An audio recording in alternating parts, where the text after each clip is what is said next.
Hello guys, welcome back to my channel. আজকে আমি পনির দিয়ে ফুলকপি দিয়ে একটা সবজি বানিয়ে দেখাবো। চলো দেখতে থাকি কিভাবে বানাচ্ছি। কড়াইতে আমার তেলটা গরম হয়ে গেছে, এর মধ্যে এবার দিয়ে দেবো পনির। পনিরগুলো একটু হালকা করে ভেজে নেব।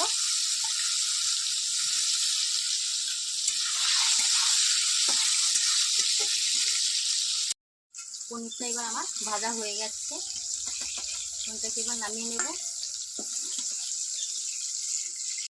পনিরটার মধ্যে আমি গরম জল দিয়ে দিলাম যাতে এটা সফট থাকে।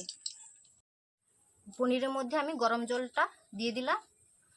এটা যদি আমি না দিই তাহলে এটা ড্রাই হয়ে থাকবে, তাই গরম জলটা দিয়ে এটা আমি যাতে সফট হয়ে থাকে।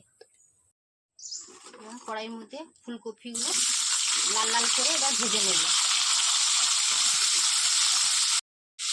যাতে তেলের মধ্যে ভালো করে ফুলকপিগুলো সেদ্ধই হয়ে যাবে।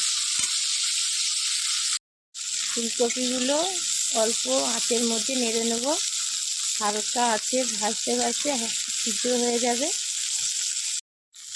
এটা খুব একটা ব্রাউন কালার হবে না, হালকা করে ভেজে নেব। হালকা করে ভেজে এবার উঠিয়ে নিচ্ছি। তেলটা গরম হয়ে গেছে, এবারে দিয়ে দেব গোটা এলাচ, লবঙ্গ, দারচিনি ফোড়নে দিয়ে দিলাম। এরপরে দিয়ে দেব রসুন বাটা, এরপরে দিয়ে দেব পেঁয়াজ বাটা, দিলাম আদা বাটা। হালকা করে নাড়াচাড়া করে নেব মশলাটা, যাতে একটু পেঁয়াজটা কষা কষা হয়ে যায় একটু হালকা করে। এরপর দিয়ে দেব লঙ্কা বাটা, কাঁচা লঙ্কা বেটে নিয়েছি। এটার মধ্যে কোনো লঙ্কা গুঁড়ি ইউজ করব না। তো এরপর দিয়ে দেবো স্বাদ মতো নুন, একটু নাড়াচাড়া করে নেব। এই মশলাটা নাড়াচাড়া করার সময় একটা খুব সুন্দর গন্ধ বেরিয়েছে, তো সামনাসামনি না করলে বোঝা যাবে না, তো আমার তো বেশ ভালোই লাগছে। তো এরপরে দিয়ে দেবো কাজু বাদাম বাটা, হালকা করে নাড়াচাড়া করে নেব যাতে মশলার সাথে মিক্সড হয়ে যায়। আমি যে মশলাগুলো দিয়ে দিলাম, মশলাটা কষা কষা হবে। এর মধ্যে হলুদ যাবে না, লঙ্কা গুঁড়িও যাবে না। যেগুলো দেখানো হয়েছে ওইগুলো দিয়ে আপনারা চেষ্টা করবেন মানে ফুলকপি পনিরের সবজিটা বানানোর জন্যে। এরপরে ভালো করে কষিয়ে নেব।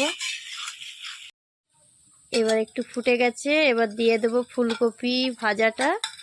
তো এবারে কম জল যাবে পরিমাণ মতন। তো আমি গরম জল একটু করে রেখেছিলাম, ওটা এখন একটু দিয়ে দেব, অল্প করে পরিমাণ মতন দিয়ে দেব। এর মধ্যে হলুদ যাবে না। তো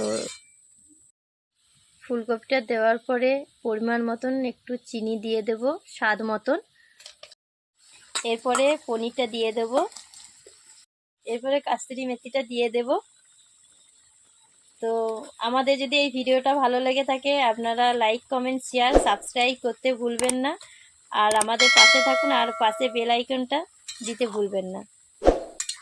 আমাদের পনির রান্না হয়ে গেছে।